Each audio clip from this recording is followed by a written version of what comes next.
Did you know that a single insult, worth about $7.5 million, is the reason Stanford University exists today? It all started when Harvard's president made a massive mistake, and it's a story you won't forget. Picture this. An elderly couple walks into the office of Harvard's president. They don't have an appointment. The woman is in a simple, faded cotton dress, and her husband is wearing a plain threadbare suit. They look completely out of place in the prestigious halls of the university.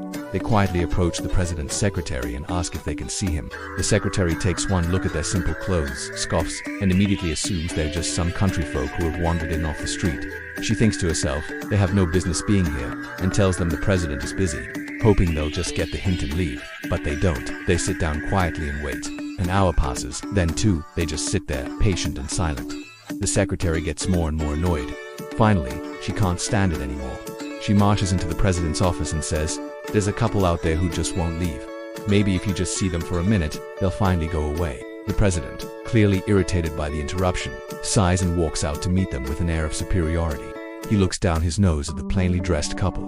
The woman speaks first, her voice soft with grief.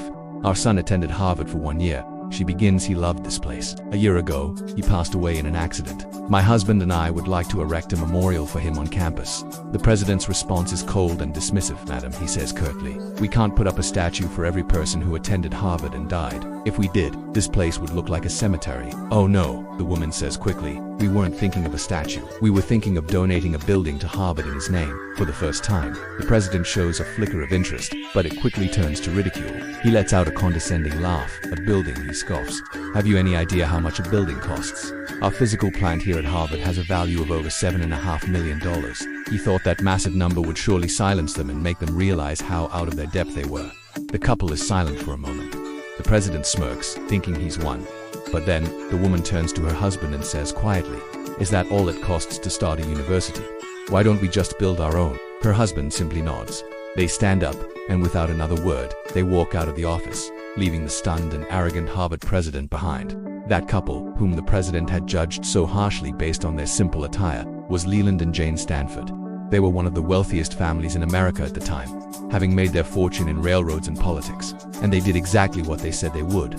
They traveled to Palo Alto, California, and founded Leland Stanford Junior University, a world-class institution built in loving memory of their only son.